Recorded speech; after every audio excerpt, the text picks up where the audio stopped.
I'm Steven Rennell, the host of the Meat Eater podcast and the Netflix original series Meat Eater. As a hunter and wildlife enthusiast, the question comes up, how can you justify killing and eating animals that you love and protect? Well, that's part of what we wrangle with on the Meat Eater podcast, along with broader and often funnier discussions about living an outdoor life in the modern world. Listen to the Meat Eater podcast on the iHeartRadio app, Apple Podcasts, or wherever you get your podcasts.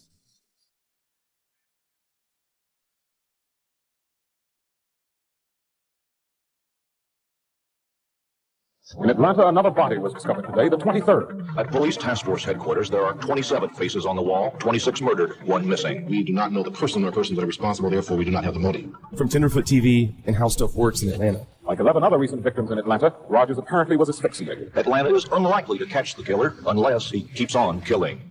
This is Atlanta Monster.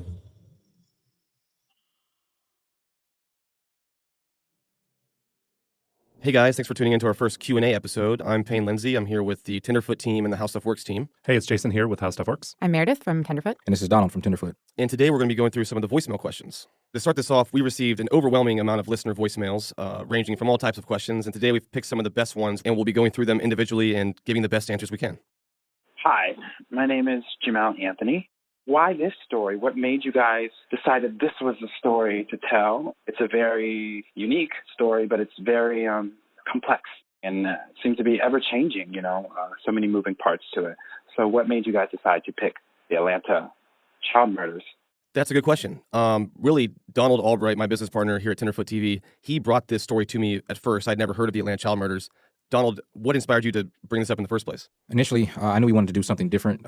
First podcast up and vanished. We were planning on doing season 2 of it, but I knew we wanted to do something other than a missing persons case. And just thinking back on my childhood, the Atlanta child murders was something I remembered growing up. It affected me, and I think some of our other listeners that are either 40 and up, and from the Black community especially, remember hearing about this. And I was away in California, but it still affected me. I heard about it from my parents, from my uncles, and it was something that just I felt like I needed to ask you if you had ever heard of it before. And when I did, and you hadn't heard of it, I was like, how many other people out there just don't know about this tragic story? So I figured, look, if we can bring this story some more attention, maybe some justice, or some, at least at the very least, some awareness and closure for those families, then I think it'd be worth us giving a shot. Yeah, and I did some initial research after you told me about it to see if this would be a good podcast. And I realized very quickly how important this story was to the nation, especially just the city of Atlanta.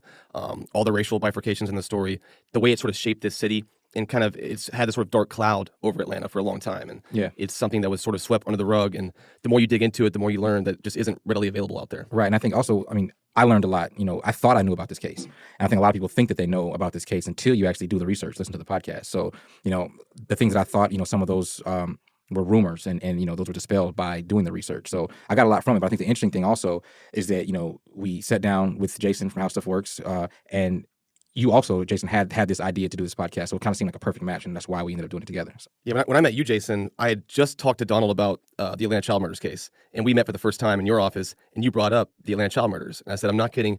My business partner, Donald, just mentioned this to me, and I was kind of right there in between you guys. What was your take on doing this as a podcast? For me, I was, 9 or 10 years old at the time, and that image of the case, even living far away in Wisconsin, was burned in my brain. And I think what Donald said is right, where some things actually surprised us here. So the reactions from folks who lived during that time and remembered it, but actually didn't quite remember everything. These things tend to be urban legends the longer they get drawn out, and the stories tend to change over time. And, even if you listen to the podcast, you'll be like, it sounds like even folks at the FBI don't quite remember everything 30, 40 years later. And so there's a certain mythology that builds over time. The second thing that I think most shocked me, and I think, Payne, you probably feel this way too, is how many people had no idea that this was actually a story that happened, that this many African-American children were missing and murdered, and that this happened in a major metropolitan city like Atlanta. The other why is that it's been 40 years. And part of this is what's the same and what's different about this country and this city. Absolutely. And we're talking about race, we're talking about economics, we're talking about politics, we're talking about police and justice. And it's pretty stunning to see certainly some things have changed, but a lot feels the same. Even after 40 years. Yeah, I think I've said this before, speaking about the podcast, is that there's a difference between progress and change. And a lot has changed, but we haven't progressed as much as a nation as we'd like to think. And I think that's one lesson and one takeaway you can have from listening to this podcast. To add to that, the why now, it's been 40 years, like he's saying. A lot of these players in this case are getting really old now, or some of them are not even around. So, in 10 years, I don't think you could do this podcast, to be honest. No, you couldn't. And just kind of brings up another side note, which is, what was our goal in the podcast? So it was an investigation, and we wanted to get to the root of the stories. but I think we discussed early on we wanted people to make up their own minds and hear everything, even the wild, crazy stuff, and make up their own minds, and then look in themselves and be like, why did I think that way? What's causing me to think that way? Is it based on things I've held on to for years, or is it because I really feel compelled one way or another that the evidence is swaying me? Yeah, I promise, as a listener, whatever you were feeling, I was feeling the exact same thing at some point. This is so confusing. This is puzzling. Why is this like this? Do I believe this? Do I not believe this? Those are things that people have thought for almost 40 years now. It's nothing new in this case. Everyone associated with this has kind of a different perspective, based on age, based on race, and like Payne being 30, you weren't even born when this happened. Meredith's on our team, even younger. Jason and I were young and heard about this growing up, but just you two, Meredith and Payne, you guys are the generation of podcast listeners that, really don't know about the story. So just hearing about it and learning about it in the way that you did, you can probably relate a little bit more to the listener that's hearing about it firsthand from the podcast. Right. So I didn't grow up with the story, obviously, like either of you did, but I think it's interesting in my perspective to still see parallels between the story now and what's happening today in 2018 and social issues we're facing now, and how, like you were suggesting, Donald, there might not have been as much progress as we like to think that we have. And these issues that are there in 1981, some of them are still here in 2018. And I think that it's interesting to see that from my perspective, coming across the story brand new right now. Hey, Payne, this is Wendy from North Atlanta. So my question is, so the bridge that supposedly Wayne Williams threw the body off of, I was wondering why it took so long for them to recover that body. Don't bodies float when they're first thrown in the water and then they sink later? Therefore, they would be able to recover that body that night as opposed to waiting 3 days and then not being able to connect it to Wayne Williams throwing the body in. That's a good question. I am by no means an expert on the human body in that sense, but from what I know, a dead body does not float up until the gases inside from the decomposition make it rise to the surface. So let's assume that it was Nathaniel Cater's body that was tossed off the bridge, and he had died just a few hours earlier within that time frame. He likely would sink and then rise to the top later. The FBI told us, and also it's in the FBI reports, all the documents, that they did go search for a body that night with boats and with helicopters and all kind of stuff, but they found nothing. So Yeah, and that's not I've been fishing on the Chattahoochee many times, and it's very cold water, and it's a little bit tricky to navigate. It's not the widest river in the world. There's lots of overhanging trees. And if you were to do that at night, it's not the easiest thing to kind of find a clear pathway and just a body be there. And so knowing that environment, I know it is a little bit tricky, and I'm sort of not surprised it took them maybe an extra day or two to find the body. Yeah, I think another thing is the current. It's been suggested to us that the current was really strong. It's also been suggested to us that the current was relatively calm. So depending on who we talk to, we get mixed information. We got mixed information about that. And I think regardless, there was a lot of time between when they heard a splash, Wayne was pulled over, they talked to Wayne, they assembled people to go out and start investigating the splash. That was in the early morning hours of that night or of that day. And I think it probably took a long time before anything was set in motion. So that could account for some, missing time, or where Nathaniel Cater's body, if it was indeed dumped that night, where it would have been in relation to actually first hearing the splash. But the focus was on Wayne almost immediately.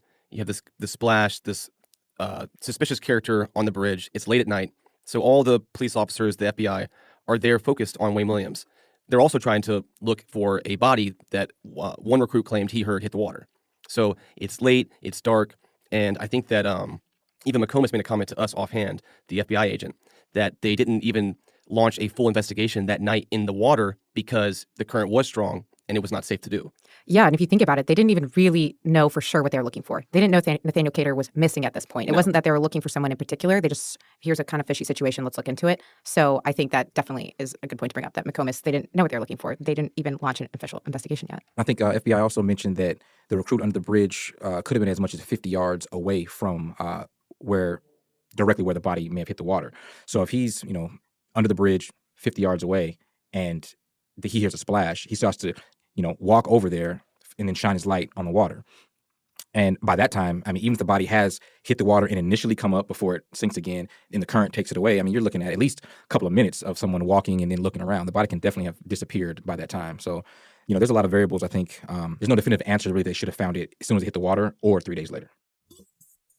I'm Stephen Rennell, the host of the Meat Eater podcast and the Netflix original series Meat Eater. As a hunter and wildlife enthusiast, the question comes up, how can you justify killing and eating animals that you love and protect? Well, that's part of what we wrangle with on the Meat Eater podcast, along with broader and often funnier discussions about living an outdoor life in the modern world. Listen to the Meat Eater podcast on the iHeartRadio app, Apple Podcasts, or wherever you get your podcasts. The Fall Line is a deep dive true crime podcast focused on missing people, unsolved homicides, and unidentified persons whose cases have gotten little, if any, media attention. Through narrative storytelling, primary and archival research, and expert and family interviews, The Fall Line introduces listeners to victims and survivors they've never heard of and explores the reasons why their cases were ignored in the first place. This September, we cover a forgotten and unsolved series of cold cases, the Atlanta Lovers Lane murders. In 1977, just years before the Atlanta child murders gripped the nation, there was another killer prowling the city, a gunman targeting couples in city parks, attacking in a pattern. Even as police searched for him, they explored the possibility that he might be one of their own. Listen starting September 9th, anywhere you get podcasts.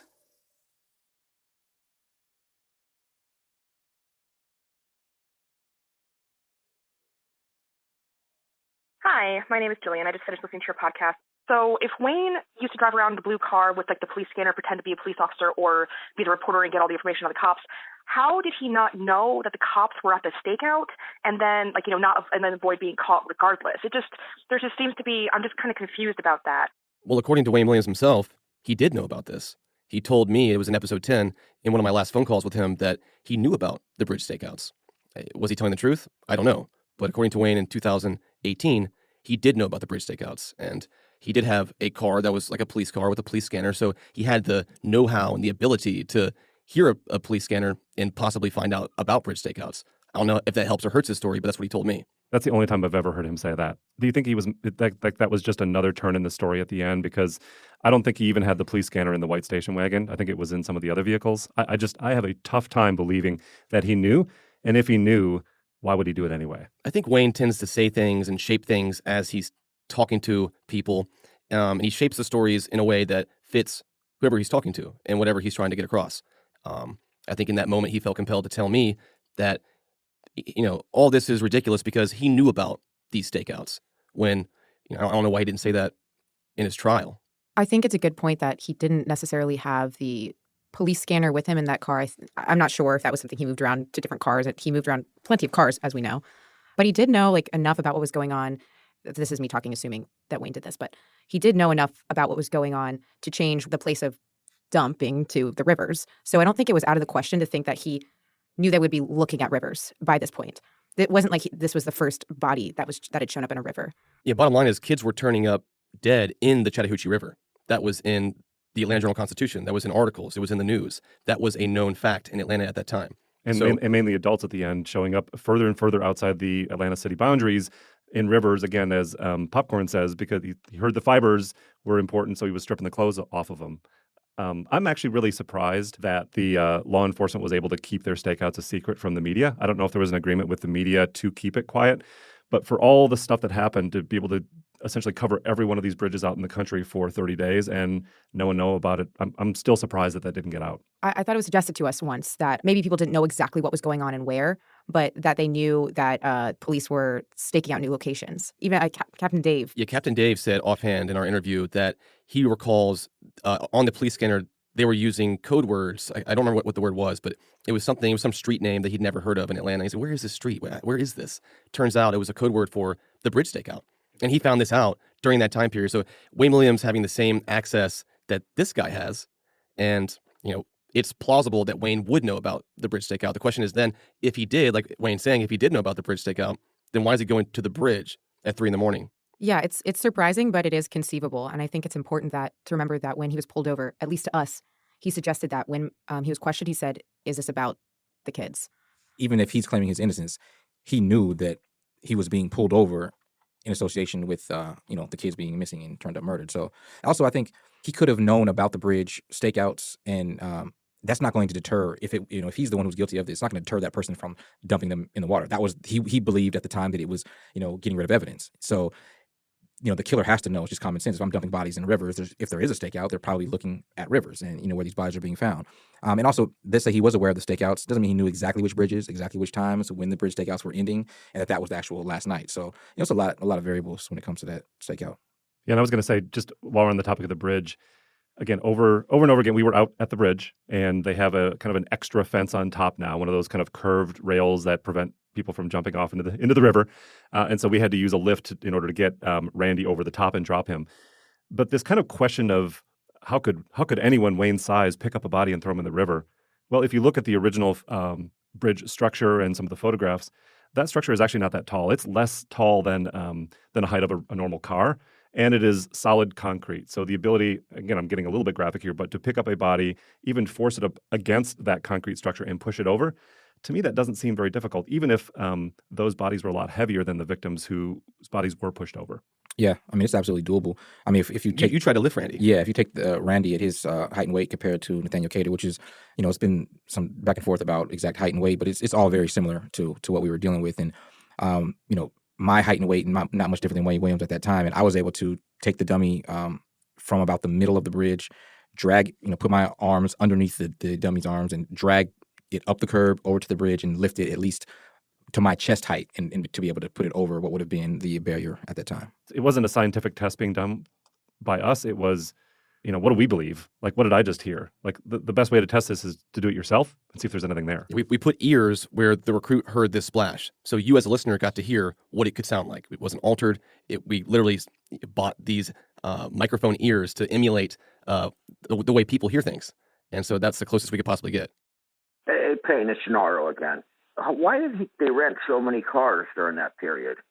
I mean, the mom's sick, the father, I don't know. You know what I'm talking about? I wonder why they rented so many station wagons or whatever. Bye-bye. They did rent a lot of cars. And we asked Wayne about that. According to Wayne and to Larry Peterson, too, who's the fiber analyst, the Williams family was having trouble with a newly purchased LTD during this time period, and it was in and out of the shop. So all of the rental cars they got were associated with that. I don't know if it was directly suggested that it was from the car shop that they were going to that was giving them these rentals, but it was because they had a new car that was having trouble. It sounds convenient that they had all these rental cars, not planned necessarily. Looking at the list by Chet Dedlinger, there was he talks about the confusion around the cars and what goes where and when, and I had trouble following it, frankly. This is something I found that was interesting to me, not just because of the cars, but they had pulled over another individual, and their car, it was actually a tag associated with Wayne Williams, associated to Metro News Productions on 1817 Penelope Road, which is Wayne and his family's address. So they actually went to visit Wayne in January of 1981. It's the first time he was talked to as part of this investigation, and well in advance of him being questioned and arrested later that summer. So whether they knew it or not, they had actually already talked to Wayne because of an association with one of his cars. Well, we talked to Popcorn, the FBI agent. He told Meredith and I that there was this list of about 3,000 people that the FBI had created, and Wayne Williams was on that list. So he said that no matter what, eventually they were going to find Wayne because there was this list of individuals that fit a profile that they had built, and Wayne's name was, lo and behold, on that list. Hi, Payne. My name is Yolanda, and I'm calling from Canton, Georgia. Is it possible that Cheryl Johnson was like a frame by the GBI or the FBI? Like, could they have called and left the incorrect name and number in hopes that he would go out and end up on that bridge so that they could arrest him? Or am I really far-fetched in that? I think that's a little far-fetched. I don't believe in these huge, elaborate conspiracies to pin all this on Wayne Williams. What's the point? If it was thought out that much, then they would have more evidence on Wayne Williams, first of all. And if that's also the case, why isn't Wayne saying that? The FBI with plants and stuff like that, it just doesn't make any sense. It's I mean, too much. They didn't say, "This Cheryl Johnson come to my house right now." He decided when he wanted to go to her house. He could have went after the first call, after the second call, before he went to the club or after the club. So he could have went a completely different direction. Could have been coming from North Atlanta or from East Atlanta. You never know where he's coming from when he decides to go to Cheryl Johnson's house. So yeah, I think it's kind of far-fetched, and I also don't believe in like the larger conspiracy theories that involve, a ton of players that are out to get Wayne Williams. There's not enough evidence to support that. And like you said, Payne, if they were framing him, it'd be a much better frame job than this. I think it's important that Wayne doesn't suggest it was ever that. Regardless if Cheryl Johnson is real or not, he always stays true to that. It was a prank call about someone who knew he was in the music business, and he always stays true to the conspiracy only started after I was stopped on the bridge. So it doesn't even, matter if Cheryl Johnson is real or not. I think Wayne Williams knows no matter what that it's a bad alibi. Yeah, there's just no way that it's a setup. If it was, then they messed up and a body was tossed over the bridge as a result. Like if they were really trying to set him up, they would have been waiting at the top of the bridge. And it just seems very far-fetched to the 2 a.m. thing. If he's a suspect, you knock on his door and you take him downtown and you question him with all the stuff you've got on him. You do not do an elaborate bridge stakeout to trap the killer, if you will. And to not see someone drop the body off the bridge. Yeah, If why the not point just- was to catch the killer, then they would have caught the killer right then and there, but they didn't. Yeah, and if it's all made up, I mean, make up a better story. The guy under the bridge would say, "Oh, I saw Wayne Williams throw that body over." Like, why why is it such a shaky story if it's a setup? Yeah, if you're luring a killer and you're expecting them to drop a body off a bridge and no one sees it, it just doesn't make any sense. I mean, how many different versions of that story did we hear? Hi, my name is Megan. I thought that I heard earlier in the podcast that some of the victims had been sodomized. And so I was just curious if there was ever DNA collection that would have correlated with Wayne Williams, or if there was even the ability to gather DNA and compare it, since that's not necessarily what he's on trial for. So it's just one piece I was curious about. I think it's firstly important to talk about the suggested sexual abuse. Apparently, from everyone we talked to during our own investigation of this, there was no evidence of sexual abuse. It was theorized that sex was a motive, and it's possible, but we couldn't find any records of rape kits. No one from the FBI or the APD ever suggested that there's any sexual abuse. So I think, firstly, that's an important distinction. We've thought a lot about the DNA connection because that DNA testing wasn't even a thing. It really came to light around 84, 85. And the suggestion to be able to kind of go back and see what happens. I've asked that question. We'll probably play a clip from Maurice Godwin, who came on the show and talked a little bit about this. Carpet fibers is not direct evidence. Carpet fibers, you've got to have something else to support it, to make it stronger. DNA is direct evidence. You don't need anything else to support DNA and fingerprints. Carpet fibers that was in the vehicle for 40 years could still hold DNA that could produce a profile. The problem is what type of environment the car had been in. Heat destroys the DNA. Time destroys the DNA. Now, a case that I worked in 08 to 010 happened in 1985. It was a woman and her 2 children brutally murdered in their house. And I worked for the defense from 08 to 010. And they used a vaginal swab from her from 1985 that was just kept in an old cardboard box. And they matched it to him in 06 from 1985. Back then, you only could use blood. The original blood analysis, they couldn't say was his or not, but they said the DNA was. And so they recharged him in 06 and court-martialed him in 010 and found him guilty. He's on death row now. Everything that was collected by the FBI and the GBI and law enforcement for the Wayne Williams case, where is it? Well, they have the right to destroy the evidence after the trial. Do you think that they did in this case? I don't think so. I think it's in probably about 25 places. It's probably in the sheriff annex. It's probably in some boxes down in who knows where in the police department. It's probably in all kinds of locations. And I very seriously doubt that they transferred the information and the evidence and everything when computer technology came along. I very seriously doubt they transferred that to a spreadsheet. So the problem is you would have to put somebody down there to physically crawl on the floor and look and everything to find the things. You might find some things, but I would not be surprised at all if it's not in the trash dump. Victims' clothing with blood, do you think they held on to that? Well, you got 2 convictions and the rest of them have been exceptionally cleared is what it's called. They probably don't. And then, frankly, you could go deeper and say, DNA evidence matching is not what it used to be. It was originally, positioned as how do we take the wrongly accused and find something that exonerates them. And it's turned into how do we get a guilty plea out of someone based on this DNA, to also going even further and saying it's actually swaying some of the jurors, they've said, because if I see DNA testing put in front of me, I tend to believe that that is the truth. And so even DNA kind of being considered this bulletproof evidence actually has a lot of biases in here and is problematic in these days. So even if we opened it up, even if the samples were clean, there's some problems there. Hi, my name is Kim, and my question after listening to the podcast is about the evidence collected. I'm assuming it's just sitting in an evidence locker or in storage or something, and I'm just wondering why they can't now use modern DNA testing to either clear or condemn Wayne if there's so many questions about his innocence or his guilt.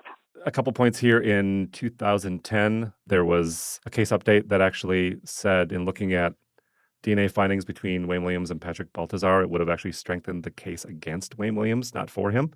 The other thing to consider in looking at, again, we talk about these flawed techniques. Think about it this way. Even if you were to match some of the DNA from the hairs, that was a part of the case, but the fiber matching was such a stronger case for the state against Wayne, and he has less of a defense against that. So I think you answer one question, you end up opening up a bunch of others. I still think it's problematic. I think the lack of DNA evidence in this case is what's allowed it to be so confusing over the years. Usually it's in a murder case in 2018, when there's DNA, you can usually rule someone in or out as to being at the crime scene or anything like that. That wasn't really done here. The closest thing we had to it was these blood samples in the back of one of Wayne Williams' cars. And what's interesting is I actually asked Wayne Williams about those blood samples. It didn't make it into the final episode, but I want to play that clip for you guys here. This is his answer. My understanding is what they claimed to have found in the car were two dried scrapings of blood that were determined to be human blood. And these scrapings were supposed to come from the Barrett case and the John Porter case. And they presented evidence in trial about supposed enzyme testing matching their blood type or something like that. But the issue is, according to the DeKalb County Medical Examiner report in the case of William Barrett, he was apparently stabbed post-mortem or near the time of death or whatever. But in any case, the medical examiner was emphatic in that there was no external bleeding on him. How can you have a case where somebody did not bleed externally, but yet you said you found a blood scraping from that person? That doesn't add up. And remember the thing on John Porter, he was originally not even included on the task force list. He was, hold on, let me get my notes here. Okay, he was found in the open in a vacant lot and with multiple stab wounds. And this probably was a street crime. So it was just an attempt to link two cases in a pattern that basically never existed. When we were petitioning the court for DNA testing back in 2009, one of the issues we raised was to have those blood samples tested at the state crime lab. And my attorneys did go to the state crime lab to get the two slide samples of the scrapings to send off to the lab to have it tested. But when they went back the next day to oversee the packing of the blood slide samples, the samples were lost. Not only were they lost, but they also lost the car seat that they claimed that these samples came from. Now, my point is this. You got the samples the day before, but yet all of a sudden, overnight, you lose them. When you find out, in the process of doing DNA testing, that raises a red flag with anybody.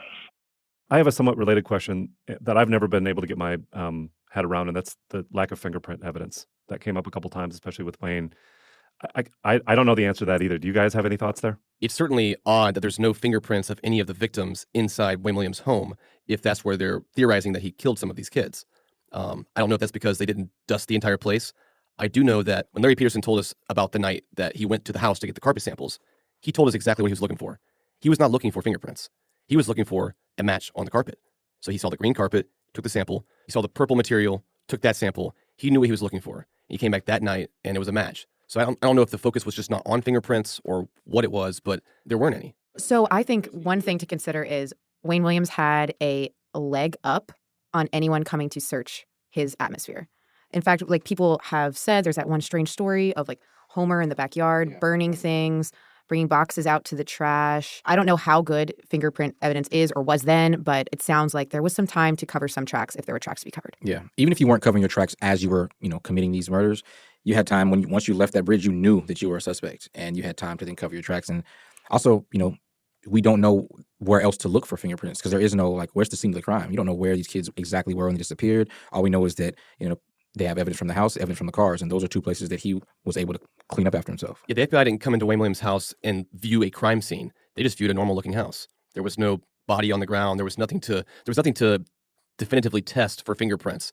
Sure, in theory, you could fingerprint the whole house, but I'd assume that they just did not do that. Remember, half the media was in his house that when he got back from being downtown. Yeah, it was pretty loosey-goosey. There was people in and out. It was all over the place at that time. Thanks for listening to part one of our Q&A session. If you have any questions of your own, please call us at 1-833-285-6667. Again, that's 1-833-285-6667. And tune in next week for part two.